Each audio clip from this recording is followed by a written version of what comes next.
Hello, I'm Emma. My life has always followed a predictable pattern: college, job, saving money, and the hope of eventually owning a small place to call my own. I work at a travel agency, which is quite ironic since I spend my days surrounded by images of places I've never been to. My routine was simple: work, home, sleep, and repeat. Then, one day, out of nowhere, I received a call from Oliver, an old college friend. "Hey Emma, long time no see. Guess what? I'm organizing a camping trip this weekend. You should come," he excitedly proposed as soon as I answered the phone. I hesitated, but before I could object, he added, "Come on, Emma. It's just a weekend. You need a break. What's the point of selling dreams if you never live one yourself?" Oliver was persuasive, and knowing I would eventually agree, I relented. Okay, send me the details," I said, slightly regretting my decision as we ended the call. However, a part of me felt a flicker of excitement, something I hadn't felt in quite some time. The rest of the week flew by in a whirl of preparations. I found my old camping gear and purchased new hiking boots since my old ones were beyond repair, and by Friday, I felt as prepared as I could be. The next morning was crisp and clear. I drove to our meeting spot, a quaint coffee shop where our group was gathering. Oliver, ever the lively one, was already there, welcoming everyone with his loud hellos. He introduced me to the group. "This is Emma, guys. We went to college together. She's a pro at booking your dream vacation, but never takes one herself." I forced a smile through the group's laughter. As we began our hike, the reality of what I had signed up for started to sink in. The path was steeper than I anticipated. My backpack felt like a ton, and the new boots were torture devices. About an hour in, I was seriously reconsidering my life choices. That's when I met Dylan, a friend of a friend. He was tall, with an easygoing smile, and noticed my struggle.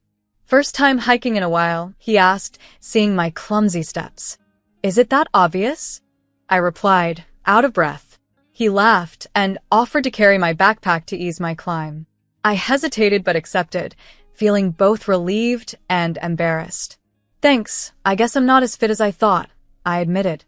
As we walked, Dylan shared stories of his travels and misadventures, which made the time pass more quickly.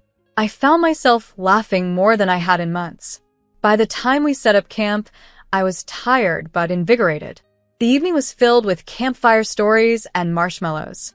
Dylan stayed close, and we talked well into the night under the starlit sky. Waking up in a tent was unusual for me, but there I was on Sunday morning, stiff but excited by the chirping birds outside. I put on my boots, which felt slightly less torturous than the day before, and stepped out into the fresh morning air. Dylan was already up, making coffee on a small camp stove. He flashed a smile as I approached. "Morning, Emma. Sleep well?" he asked. "Better than I expected," I replied, rubbing the sleep from my eyes. "What's that smell?" "Coffee," he said. "Thought it might help kickstart the day. Want some?" Gratefully, I accepted the warm cup, sipping carefully as the caffeine began to revive me. As everyone else began to wake up, Oliver called us to gather around. "All right, team, today's trek is a bit tougher," he started, outlining the day's plans. "Let's stick together and remember, nobody gets left behind, okay?" I glanced at Dylan, hoping he would stay close. He caught on, giving me a subtle nod, and we began our hike at a brisk pace through the increasingly dense forest. The trail was strewn with roots and rocks, demanding our full attention. Dylan walked by my side, engaging me in a continuous flow of conversation that distracted me from my sore muscles. "So, Emma, what made you finally agree to a trip like this?" he inquired as we tackled a particularly challenging section of the path. I chuckled. Oliver was on my case about it. He joked that I was turning into office furniture. Guess I needed to prove him wrong. Eventually, the path led us to a stunning clearing, offering a majestic view of the distant mountains. We paused for a break, everyone catching their breath and admiring the view. I dropped my backpack with a heavy thud and plopped down next to it. Dylan joined me, handing over a water bottle. "You're doing great, Emma. Seriously," he encouraged. "Thanks, Dylan. This is tougher than I thought, but I'm really glad I came," I admitted, taking in the surrounding natural beauty. We enjoyed a few moments of peaceful silence, appreciating the tranquility of the wilderness. It was a new experience for me, this quiet companionship, and I found myself not wanting it to end. As we prepared to resume our hike, Dylan offered his hand to help me up. Ready for the next part? As ready as I'll ever be, I replied, accepting his help. The morning flew by in a blur of lush greenery and occasional wildlife sightings. As we began packing up to return to camp, Dylan stayed back with me. Hey Emma, there's a small waterfall not too far from here. Want to check it out before we head back? Although my body yearned for rest, curiosity got the better of me, and I agreed. Sure, why not? Lead the way. That detour felt like an adventure within an adventure. The waterfall was a breathtaking hidden gem, secluded from the well-trodden path. Watching the water cascade down, I felt a profound shift inside me. Perhaps it was the sheer beauty of the place, or maybe it was the company I was with, but I knew this moment would stay with me forever. Life has a way of appending your plans. 3 years after that camping trip, Dylan and I got married in a simple, joyful ceremony, though his mother, Mrs. Zoe, barely managed to smile, never hiding her disapproval of me. 3 years later, Dylan proposed a significant change. Emma, we should consider moving in with my mom. Since Dad passed, she's been all alone in that big house, and I worry about her. I was chopping vegetables for dinner and nearly cut myself at his suggestion. Live with your mom? Dylan, you know she isn't fond of me. He ran a hand through his hair, exasperated. I know it's not ideal, but she's my mom, and we need to take care of her. Reluctantly, I agreed, out of love for Dylan. The day we moved in, Mrs. Zoe greeted us with a stiff smile and a list of house rules she had prepared. I tried to stay positive, but the tension was palpable that evening. As Dylan was busy arranging our bedroom, his mother took the opportunity to corner me in the kitchen. Emma, remember this house is still mine, and I expect it to be kept to a certain standard, she stated, eyeing my method of organizing the pantry shelves. I responded with a nod, keeping my composure. Of course, Mrs. Zoe. I'll do my utmost. She sighed, a touch of impatience in her voice. Please make an effort to maintain cleanliness, and don't think it's all right to simply relax all day. There's much to be done here. Her remarks were cutting, but I managed to hold back my emotions. I understand. I'll make sure to keep everything up to your standards. As days turned into weeks and weeks into months, the challenge of living with Mrs. Zoe was just as I had anticipated. She constantly commented on everything I did. For my cooking, it's too spicy, Emma. Not everyone wants their taste buds assaulted. To my laundry techniques, you're folding those sheets incorrectly. On a particularly difficult day, Dylan found me in tears while I was deep cleaning the kitchen floor. What's going on? He asked, kneeling beside me. It's just your mom. No matter how hard I try, she's never pleased with anything I do. He put his arm around me, offering comfort. I'm sorry, Emma. I see how much effort you're putting in. I'll have a word with her, okay? His discussion with her seemed to help somewhat, as Mrs. Zoe started to hold back on her critiques. She remained distant, yet the barrage of daily criticisms lessened. Over time, we managed to find a strained sort of rhythm in our cohabitation. The topic of children soon arose.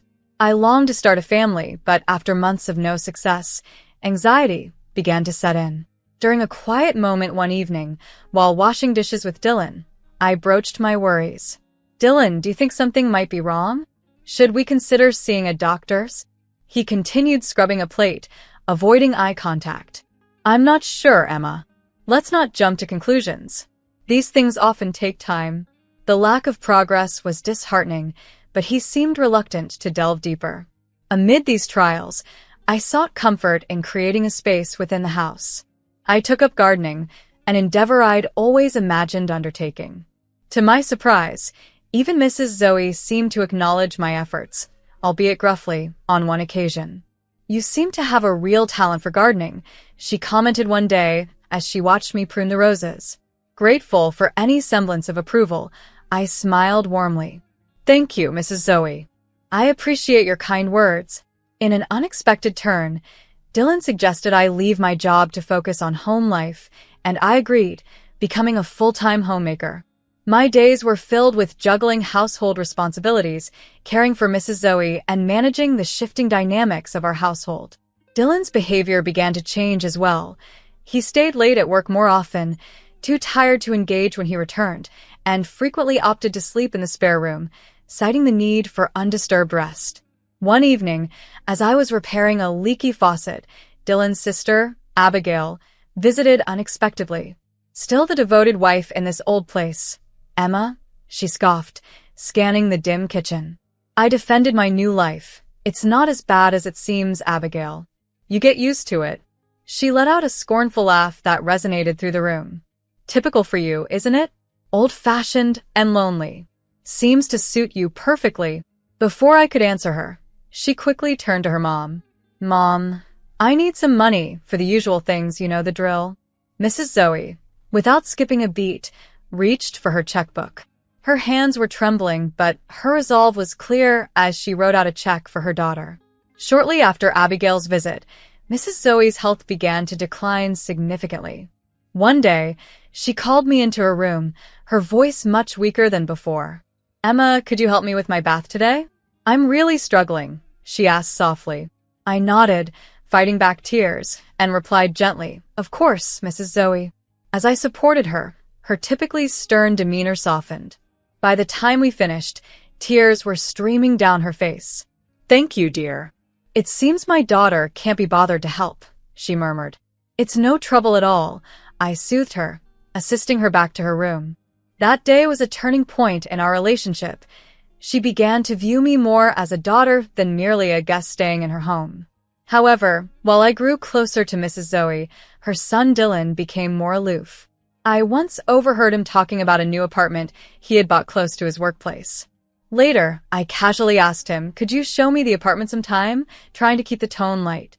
It's just a regular place, Emma. There's nothing special about it. It's not a museum, he snapped, quickly shutting down the conversation. His coldness was a sting, but what truly hurt came several days later, when Mrs. Zoe summoned me. With urgent whispers, she revealed, He bought that apartment with my money, Emma. It's in my name, and he even uses my savings for the bills.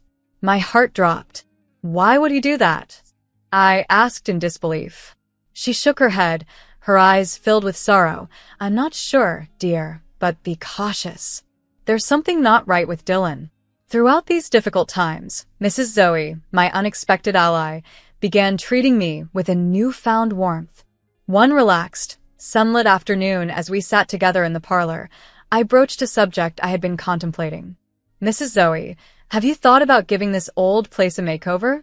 I asked. Her eyes roamed the room, lingering on the faded photographs and peeling wallpaper.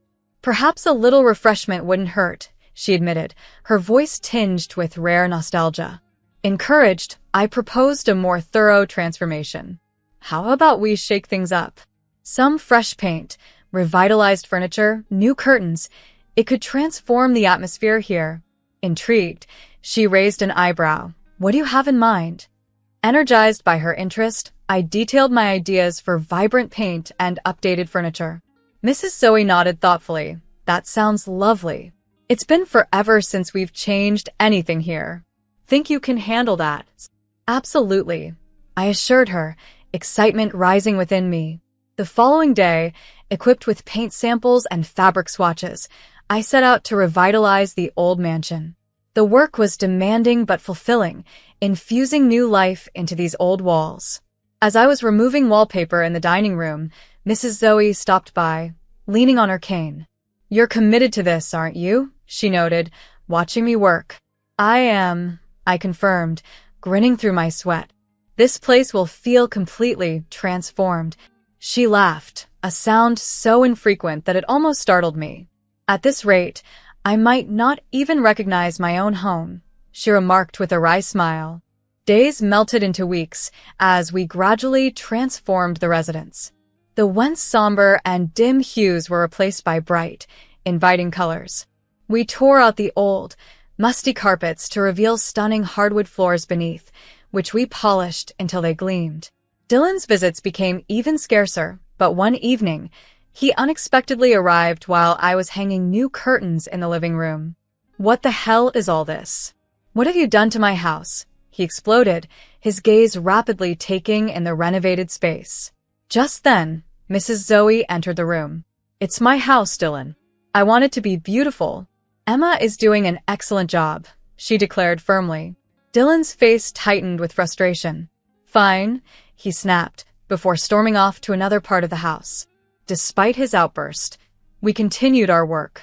Mrs. Zoe and I chose new furniture, opting for lighter, more contemporary pieces that still honored the home's original charm. Each new piece seemed to elevate her spirits, and mine as well. Just as we were settling into our refreshed surroundings, Mrs. Zoe's health abruptly deteriorated. One morning, I found her slumped over in her chair, barely able to speak. I immediately pressed the panic button, and within hours, we were in the emergency room. The doctors, moving swiftly around her, soon confirmed she had suffered a stroke. She was quickly taken for further treatment, leaving me pacing the sterile hospital corridors alone. Neither Dylan nor Abigail appeared during her hospital stay. Over the following weeks, I was her constant visitor. I sat by her bedside daily, holding her hand, talking about the house to lift her spirits, while she looked on blankly, her body weak, her spirit dimmed. When she finally returned home, she was a shadow of her former self, confined to her bed, her movements sluggish and her speech slurred. It was on her first day back that Dylan and Abigail decided to make an appearance. They brushed past me in the hallway and went straight to Mrs. Zoe's room, where they began discussing her assets as though she were not even there. "Mom's got that savings account. We should look into that," Abigail remarked, rifling through some documents she shouldn't have possessed. "Yeah, and the house. We need to start thinking about what to do with it," Dylan added, not bothering to lower his voice. Mrs. Zoe's eyes brimmed with tears, her hands shaking. Witnessing her vulnerability tore at my heart. I couldn't restrain myself any longer. "Can you three stop? She's right here, listening to all this," I burst out. Dylan turned to me, his face contorting in annoyance. "This is family business, Emma. Stay out of it," he snapped. Abigail scoffed. "Yeah, just because you play nurse doesn't mean you have a say." Their words stung, but I refused to let them intimidate me or diminish my resolve. "She's my family too, and I'm not going to let you treat her like this," I countered firmly. From that day forward, I dedicated myself even more to her care. I researched stroke recovery, learned exercises to help her regain mobility, and regularly massaged her limbs to prevent them from stiffening. Gradually, she began to show signs of improvement. It was slow and laborious, but progress was evident. She started eating on her own, a determined look on her face each time she attempted to walk with my support. Dylan and Abigail observed her recovery with evident displeasure, as every bit of progress Mrs. Zoe made seemed to thwart their plans for her assets. One evening, after a particularly strenuous set of exercises, as I helped Mrs. Zoe back into bed, her grateful smile told me all I needed to know about her appreciation for my efforts. She gazed up at me with clarity in her eyes that I hadn't seen in weeks. "Thank you, Emma," she whispered, her voice weak yet resolute. "You're my real family." It had been a relatively peaceful year. The mansion slowly transformed into a warm home under my care. But this peace was shattered the morning I discovered Mrs. Zoe had passed away in her sleep. Her departure was as quiet and dignified as the gentle side of her I had grown to cherish. The funeral felt surreal, a blur of faces and condolences. I was in the parlor, greeting mourners still in a daze, when Dylan walked in. The surprise wasn't just from seeing him after his long absences over the past year, but from the woman by his side and the children clinging to her. "This is my wife, Camila, and these are my children." Dylan introduced them plainly as if no explanation was needed. His words cut sharply through the hushed whispers of the crowd. Then he turned to me, his voice cold and dismissive. "Emma, you need to leave. We'll be moving in." I stood frozen, trying to digest his words when Abigail's laughter pierced through my shock. "Finally, this house will see some proper life again." Before I could gather myself, Mr. Jackson, the notary, summoned us to the living room for the reading of the will, a heavy tension enveloping us all. Mr. Jackson pulled out the documents from his briefcase. "Let's proceed with the reading of Marjorie Zoe's last will and testament," he announced. Dylan and Abigail positioned themselves confidently, seemingly prepared to claim their inheritance. I remained by the window, the gravity of the moment pressing down on me. Marjorie Zoe declared in her last will and testament, Mr. Jackson began, "To Emma, who has been more than a daughter to me, I leave all my property, including the mansion and all my financial assets. Furthermore, the apartment purchased by my son Dylan will also revert to Emma, as it was acquired with funds I provided." The room fell deathly silent. Dylan's face flushed with anger, his fists balled up. "This is ridiculous. You must have forced her into this, Emma." Abigail was quick to support her brother, her tone harsh and accusatory. "You're nothing but a gold digger. Mom was old and confused. You took advantage of her." Despite my racing heart, I maintained my composure. "I didn't force anyone. I cared for her when you wouldn't," I responded calmly. Mr. Jackson adjusted his glasses, clearing his throat. "There is also a video statement from Marjorie, if you will," he said, setting up a laptop. The screen flickered on, and Mrs. Zoe appeared, looking frail but determined. "If you're watching this, I am no longer here. I have left everything to Emma. In these past years, she has shown me kindness, compassion, and loyalty more than my children ever did. This is my thank you to her, my final wish." As the video concluded, the room was enveloped in silence. Dylan looked like he was on the verge of exploding with rage, while Abigail appeared to shrink back, her earlier bravado dissipating. Dylan turned desperately to Mr. Jackson. "We can contest this, right? There has to be a way." Mr. Jackson closed the folder with a definitive snap. "You can try," but Marjorie was of sound mind when she made her decision. After the legal process concluded, I managed to finalize my divorce from Dylan. The house and the apartment he used for his escapades became mine legally. Dylan, along with his new family, wandered from one temporary home to another. Our mutual friends occasionally updated me on his struggles, but I found no joy in his misfortunes. Abigail, too, faced her share of difficulties. She had gambled on inheriting her mother's wealth and lost, leaving her buried in debt.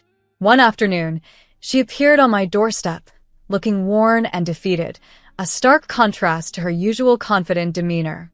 "Emma, I need help," she said plainly, without any pretense. Recalling all the bitter exchanges and her scorn, I responded, "I can't help you, Abigail. You've made your choices." Her eyes flickered with a blend of anger and desperation. "You're enjoying this, aren't you? Watching us crumble." I shook my head, a pang of pity stirring within me despite everything. "I don't take pleasure in your struggles, Abigail, but you need to resolve your issues yourself." In a bid to preserve the legacy of Mrs. Zoe, I decided to transform the old mansion into a boutique hotel named Marjorie's. This project was a tribute to Mrs. Zoe, aimed at keeping her spirit and passion for the estate alive by turning it into a vibrant hub of activity. I oversaw everything from renovations to marketing, infusing my efforts with dedication and attention to detail. One evening, as I sat in Mrs. Zoe's beloved garden, I contemplated the future. I envisioned Marjorie's not just as a hotel but as a cornerstone of the community, a place that would foster connections and host local events, becoming an integral part of the area's social fabric.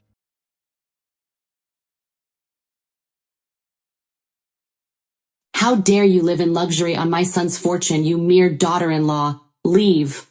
My mother-in-law's voice was sharp. "You're a nuisance. Even seeing you is annoying," she added. I was taken aback by her sudden change in tone, right in the middle of an argument I was having with my husband. "What happened, Mother? Why are you saying this?" I asked, confused. "You think I don't know anything," she snapped. "But I've heard everything from Nathan. I know you're after his fortune, and you've been accumulating debts behind his back. He doesn't need a wife who just squanders his money. Leave right now." I stood there, stunned. I had been trying to endure her constant harassment to keep my marriage together, but now I was shocked by what my husband had apparently told her. The betrayal cut deep, and suddenly, There was no reason to support either of them anymore. They didn't even know the meaning of gratitude. I understand, I said, my voice flat. I'll leave. Though I felt pitiful, I knew I had to go. My name is Esther. I'm 29 years old and I work remotely. I've always been frail, and my mother, who raised me single-handedly, has worried about me for as long as I can remember. She's 65 now and has been a constant source of support. Even if you're not strong, there will come a time when you must earn a living, she once told me. I can't always protect you, Esther. You need to learn the skills to survive. Yes, I understand, Mom. I'll do my best, I replied, trying to reassure her. I had lived with my mother for a long time, relying on her. After dropping out of high school due to poor health, I began self-learning and eventually started earning a living through remote work. The flexibility suited me, and I could work at my own pace. In the beginning, I only made about $300 a month, but as time went on, my income increased. People saw me as a shut-in after high school, but I was confident that I was on the path I chose. A few years later, my income had grown significantly, far above the average for people my age. I wasn't as affected by the judgments of others anymore. When my work became stable, my mother felt relieved, her pride showing. I'm so happy, Esther. Now I can feel at ease knowing you're doing well, she said with a smile. At the time, my mother was working in a supermarket deli, but the job was taking a toll on her physically and mentally. One day, I couldn't hold back any longer. Mom, how long do you plan to keep working? We can live on my income now, so why not quit and enjoy a relaxed life? I suggested. She looked surprised but touched by my concern. I never imagined that you, frail as you are, would end up supporting me, she said, tears welling in her eyes. Thank you. Eventually, she took my advice and quit her job. She started living more freely, going on trips with friends and enjoying leisurely days. Sometimes she helped me with my work, but most of her time was spent in peaceful retirement. She regained her energy and spent her days happily. No matter how busy I was, we always had dinner together and talked about our days. I had lunch with a friend today, she shared one evening. Her daughter just got married, and now she's excited about her first grandchild. Esther, you've been so busy with work that I wonder if you'll ever find time for a relationship.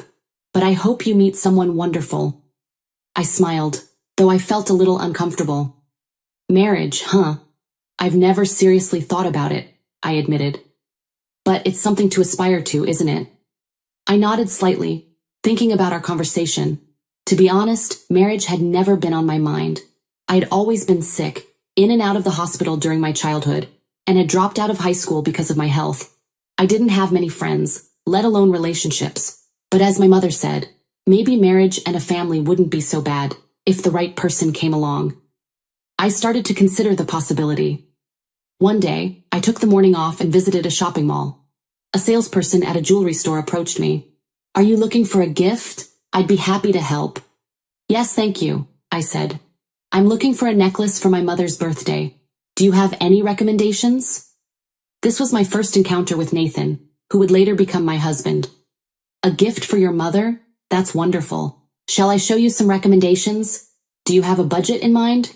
He asked, his tone professional but warm. I haven't set a specific budget, I responded.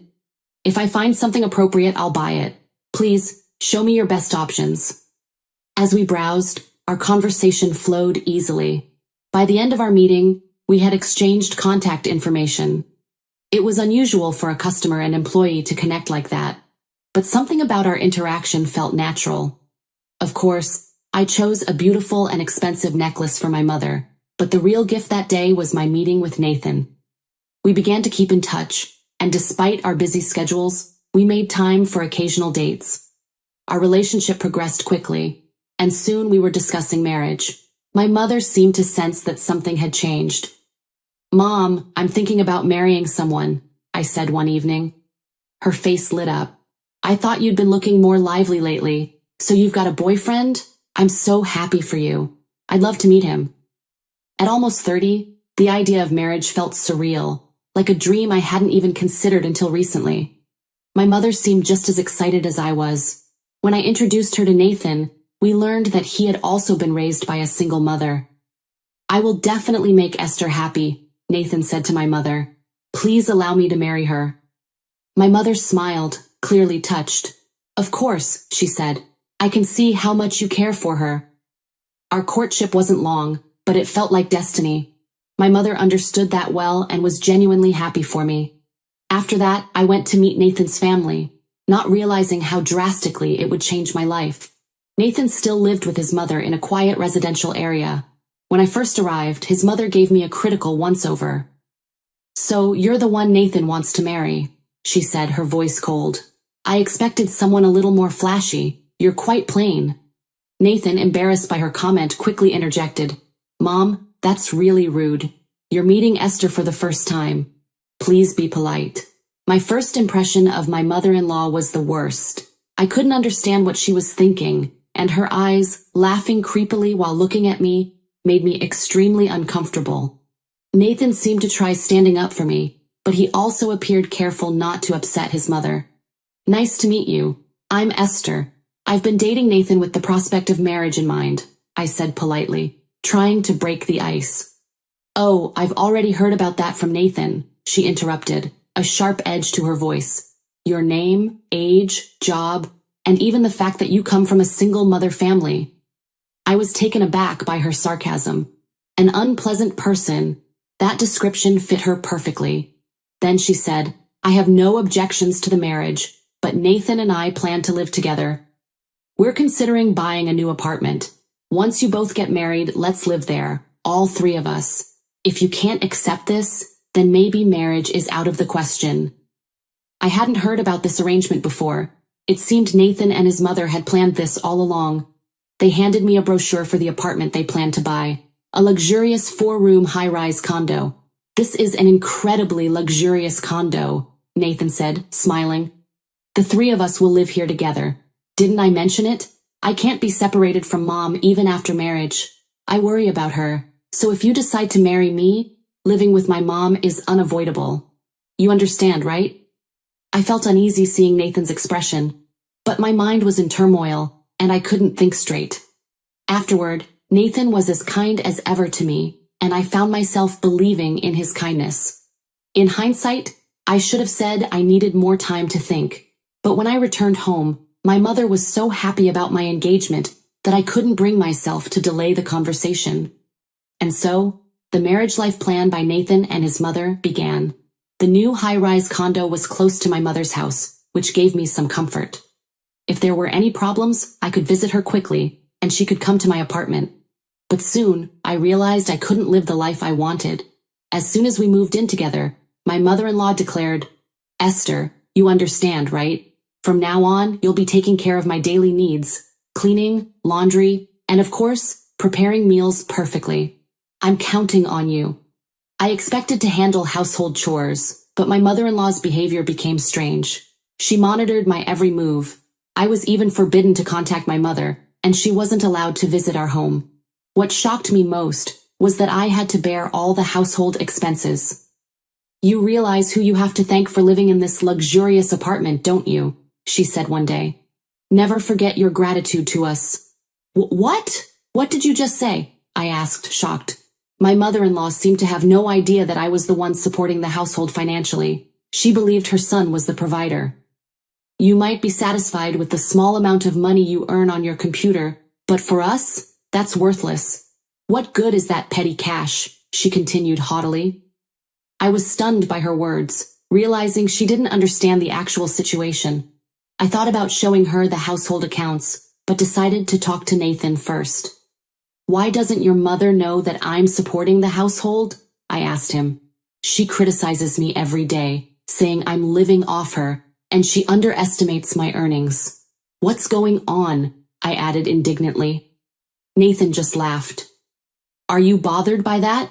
It doesn't matter what Mom thinks. Actually, the credit for getting this condo is partly mine, so it's natural for her to think that way. I was speechless. Since our marriage, Nathan hadn't contributed financially at all. I'd paid for all the furniture and appliances. Despite this, he just brushed off my concerns and offered no help. One day, he came home grinning. I bought a luxury car suitable for this condo. It's on loan, but it's better than a compact car, right? Cool, isn't it? His materialism was startling. Since moving to the condo, he'd started buying tailor-made suits, luxury shoes, expensive watches, and now a new car, all without consulting me. "Don't you think this is a bit much? Are you sure about the payments?" "I can't take on any more expenses," I said, trying to keep calm. "Shut up," Nathan snapped. "What are you thinking? Who do you think you are? Remember who you have to thank for getting married. If I hadn't approached you, you'd still be at your mom's house doing remote work," he rebuked. I was dumbfounded. I couldn't believe he would say such a thing. I objected. "Stop joking. Who should be grateful here? Making high-cost purchases without any consultation is insane. Enough is enough." "What?" he shouted. "Don't talk back to me. Don't mess with me." The situation was on the verge of turning physical when my mother-in-law barged in. "What's this, Esther? Such a haughty attitude," she scolded. "I've heard enough. You've been spending lavishly, using my son's money. Get out. You're a nuisance." I was stunned by her accusations. "What are you talking about?" I protested. "You think I don't know? I've heard everything from Nathan. I know about you squandering his money and getting into debt.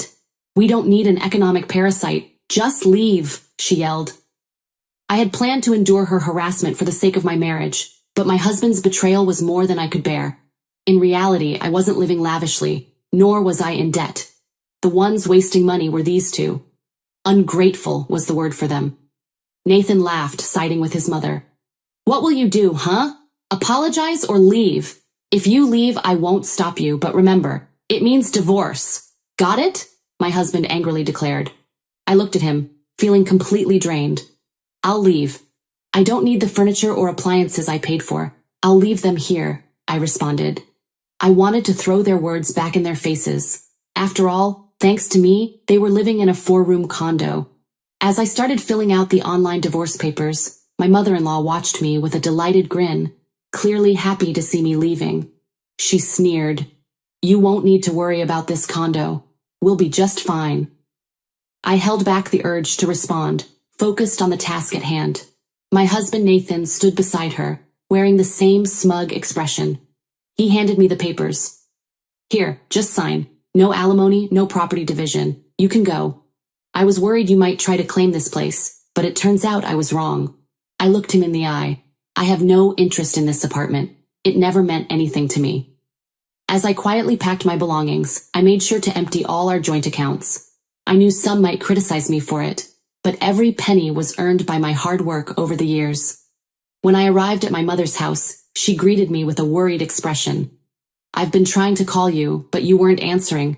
I even went to your condo, but they wouldn't let me in. Are you okay?"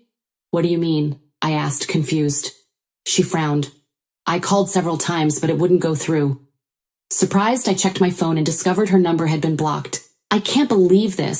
They actually blocked your number," I exclaimed, and explained everything that had happened, including how they tried to isolate me. My mother, usually calm and gentle, clenched her fists in anger. "That's terrible, unbelievable. But without you, they won't last long in that high-rise condo. Just leave them to their own mess." The next day, I submitted the divorce papers without any issues. The marriage was over just as quickly as it had started. Returning to my mother's house gave me peace of mind, and soon I was able to focus on my work again, earning a stable income. Then, as I expected, a call came in from Nathan.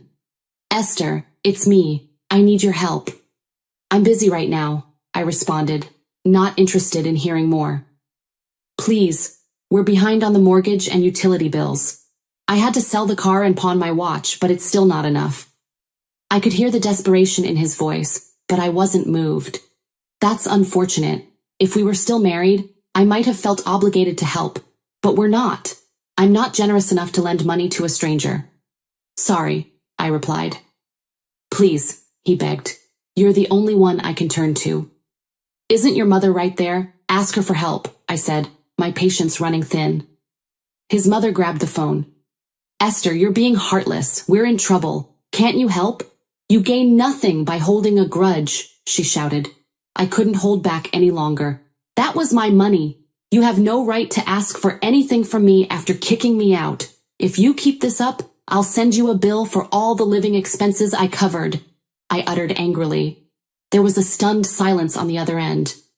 Then Nathan's mother stammered, "Wait, don't do that. We're just in financial trouble. Please don't make this harder on us. We won't bother you anymore. Is that okay?" I sighed, my anger subsiding. "Fine, but if you contact me again, I'll follow through." "Okay, understood. We're sorry.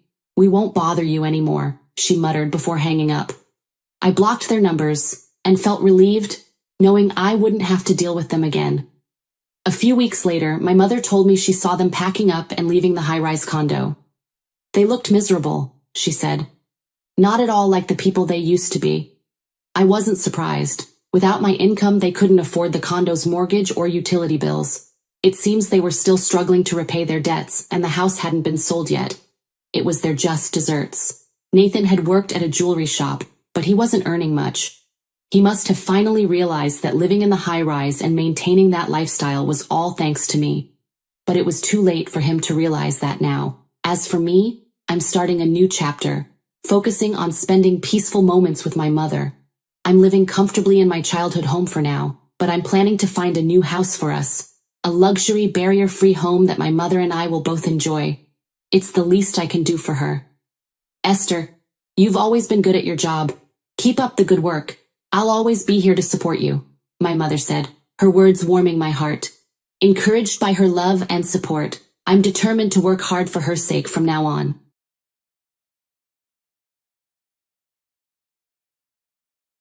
"Stop acting so superior over a few $1,000s. It's only because of my son that you're living comfortably," Gary's mother said to me, her voice sharp with irritation. She turned to Gary with a bitter smile. "Gary, why don't you stop taking care of this trashy wife? I'm sick of Zoe always complaining and acting like she's above everyone. You can find a younger and more wonderful wife than her." Gary smiled slightly, as if he didn't entirely disagree. "Then you can leave anytime you want," he said casually, glancing at me. The words stung, and I realized I had no allies in this house. Without a word in response, I locked myself in the bedroom and cried alone. However, the next day, I heard something surprising about Gary from my boss. That was the moment everything clicked. If that's the case, I'll gladly divorce him, I decided, and immediately began preparing for it. My name is Zoe. Gary, my current husband, first joined the circle I belonged to as a new student when I was a third-year university student. Gary was a self-confident boy with an unusually high sense of self-esteem, clearly doted on by his parents. With his natural cheerfulness, he quickly fit into the circle and was loved by those around him. However, I had almost no opportunity to talk with Gary one-on-one back then, and soon I became busy with job hunting and eventually graduated from university. The next time I met Gary was during my second year of work. He came to my company's interview for a sales position. "Zoe, it's Gary from the circle," he said with a grin. It seemed like my company was his first choice, so he started contacting me frequently to ask about the company. After a few rounds of drinks where we discussed work, we started dating. Gary successfully secured the sales position at my company, and soon after, we were both working in the same place. Socially adept, Gary continued to expand his network at work and seemed to be loved by his superiors. 1 year after Gary joined the company, he proposed to me. I had a feeling I would marry Gary someday, but what worried me a little was his mother. From our conversations, it was clear that his mother still doted on her only son. "Oh, hello, mother-in-law. My name is Zoe, and I'm dating your son Gary," I said nervously when I went to meet her at Gary's house for the first time. His mother didn't bother to smile. "Zoe, you are 3 years older than Gary, aren't you?" she asked flatly. "Yes, Gary is my junior in the circle," I replied. "Don't bring university hierarchy into our home. Do you understand that Gary has a higher position than you now?" she retorted. Her tone made it obvious that she didn't approve of me. It seemed that his mother didn't like the fact Gary had chosen an older woman as his wife. She never openly opposed our marriage, likely because she didn't want to be hated by Gary, but the coldness was ever present. Even after we married and started our life together, every visit to Gary's parents' house was punctuated by his mother's petty complaints. "You continue to work even after getting married?" she would ask me, her voice thick with judgment. "Yes, with Gary's help, I'm able to balance work and household chores, I would reply, trying to keep my tone neutral. Help? You're not making Gary do household chores too, are you? She'd snap back. We both work, so, I started to explain. Even if you both work, you're just an office worker, aren't you? And Gary is in sales. There's a world of difference between being a star salesman and just doing menial tasks in an office, she stated. I looked at Gary for support, but he beamed with pride when his mother praised him, completely oblivious to the jab at me. I quickly realized I couldn't rely on Gary to stand up for me, and I had no choice but to endure his mother's relentless verbal abuse every time we visited her house. As time went on, Gary became increasingly busy with work, often working overtime and even on weekends. He would come home late and leave early, and we saw each other less and less. Then one day, when I was home alone, I received a letter from an unfamiliar sender. I opened it up, and it was a debt collection notice. That night, when Gary finally came home, I confronted him. Gary, there's something I need to ask you, I said, holding the letter out to him. He sighed, clearly annoyed. Didn't I tell you I'm working overtime today? Just go to bed. Ignoring his irritation, I pushed the letter into his hands. This means you have debt, right? Explain yourself, I demanded. Gary's face paled when he saw the notice. No, it's not like that. This is for entertainment expenses, he stammered. Entertainment expenses, I repeated, raising an eyebrow. Yes, it's for work. I had a sudden appointment with a client and didn't have any cash on me that day, he explained hurriedly. But don't you have a company card for that? I asked. I forgot it at home that day, so I had no choice but to borrow money quickly, Gary muttered. I glanced at the amount written on the debt notice. $7,000? Isn't this amount a bit too high? I inquired, perplexed. Well, I thought it would be better to borrow it all at once than little by little. It's for entertainment expenses anyway, so it'll be reimbursed by the company, he said, sounding as if he was expecting me to go along with it. Can you pay for it with your savings until it's reimbursed? I asked, growing more frustrated. What? Why should I use my savings? Gary scoffed.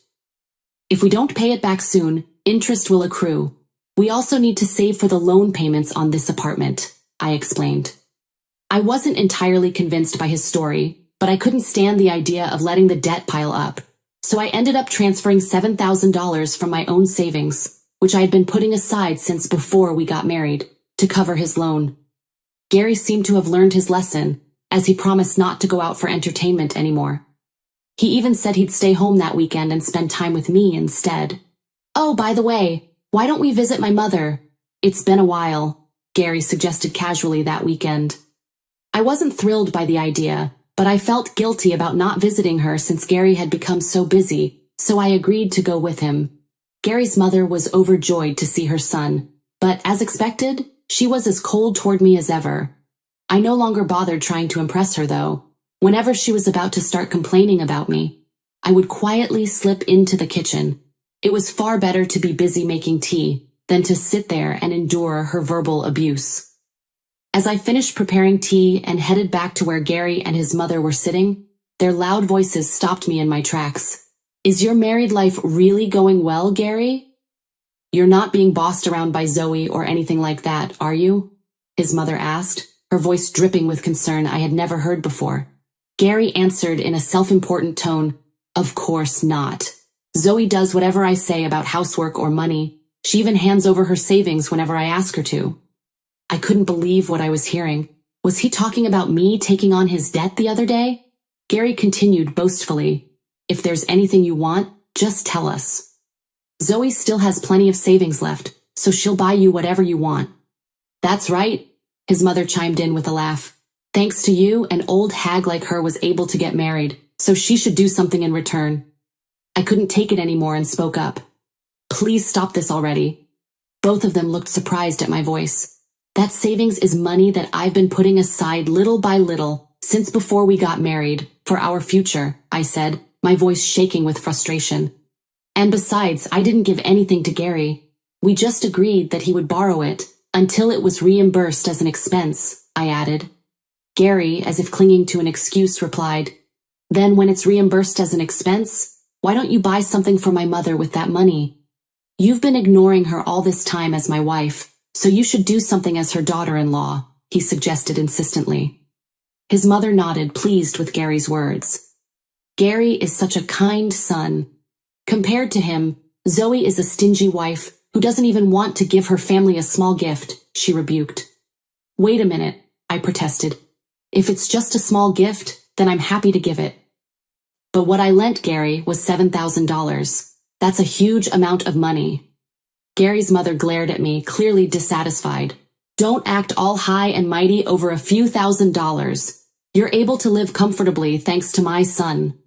Then, turning to Gary, she added, Gary, why don't you stop taking care of this trashy wife? I'm already sick of Zoe, who just complains all the time. You can find a younger and more obedient wife. Gary laughed as if the idea didn't bother him in the slightest. Yeah, maybe I should have married a younger and cuter girl, he said with a laugh, and then added dismissively to me, You can leave anytime you want. I realized then that there was no one in this house who was on my side. Without saying another word, I locked myself in the bedroom and cried alone. Gary didn't even notice my state, drinking the tea I made with his mother in the living room until she left. The next day, when I went to work feeling down, my boss noticed right away. Zoe, is everything all right? You don't seem like yourself, he asked with concern in his voice. Oh, it's just that there's trouble at home, I said, not wanting to go into details. If it's okay with you, would you like to talk about it? My boss asked gently. I hesitated for a moment, but eventually told him everything, about Gary's debt, the verbal abuse, all of it. He listened quietly, then after a moment of thought, he spoke carefully. It's about Gary. What about him? I asked, curious and concerned. My boss hesitated for a second before revealing something that left me speechless. I never thought Gary would become infamous at the company for such a thing. Hearing what my boss had to say only made me more certain. I was ready to divorce him. A week later, while I was on paid leave, Gary's mother arrived at the house with luggage in tow. The moment she saw me, her voice turned cold. Oh, Zoe, you're still here? I thought you'd be gone by now. From today on, I'll take care of Gary, so please leave quickly. You're going to take care of him. Are you planning on living here? I asked, incredulous. Yes, until our house is finished, she replied, smiling. Finished? I exclaimed in surprise. If you divorce Gary, he'll come back home again, she explained smugly. So we decided to renovate our house. We're demolishing it today to make it more comfortable for Gary and me. It seems that in her mind, Gary and I were already divorced, but considering my own decision, she wasn't entirely wrong either. However, I never thought they would go so far as to renovate their home so they could live together with their son. But isn't renovation expensive? Didn't you say there wasn't much money left from your father-in-law? I asked Gary's mother, genuinely surprised by her decision. That's okay, she replied confidently. Once we don't need your help anymore, we can pay for the renovation costs with Gary's salary right away.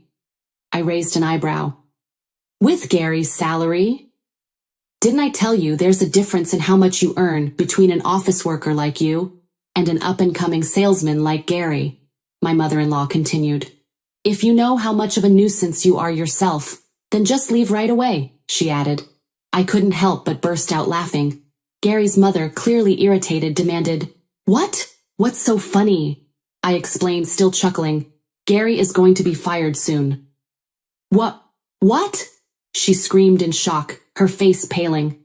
Gary said he would use $7,000 borrowed from me as entertainment expenses, I continued calmly.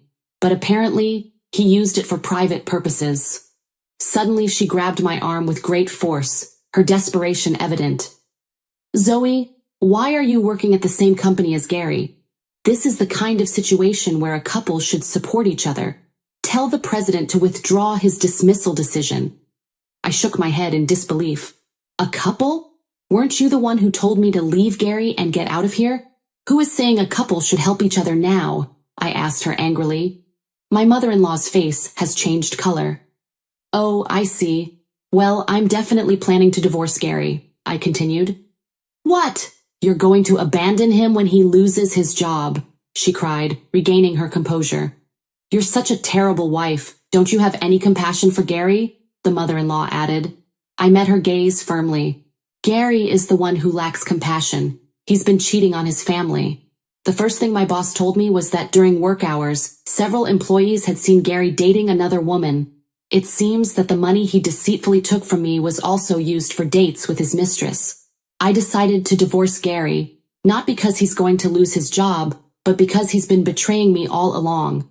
I can't continue my married life with someone like that, I concluded.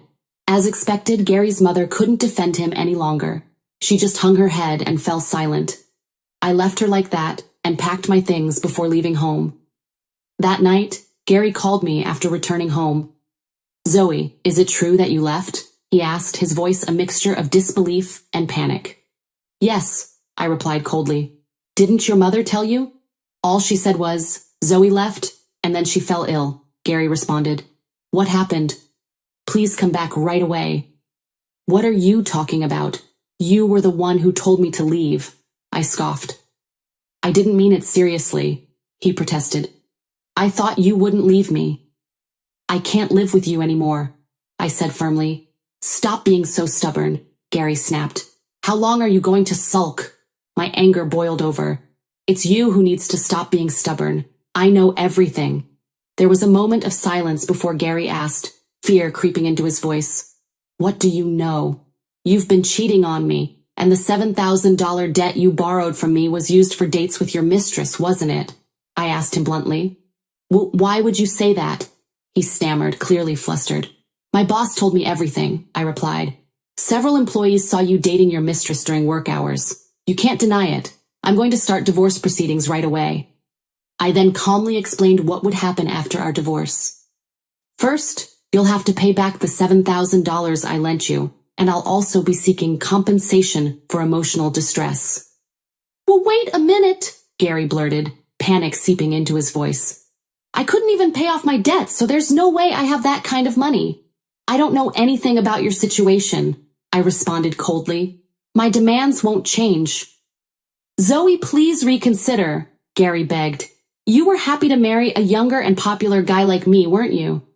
"Let's not get divorced and continue helping each other as husband and wife," he suggested. "I don't think there's anything you can do for me anymore," I said. "Why not?" he asked, desperation evident.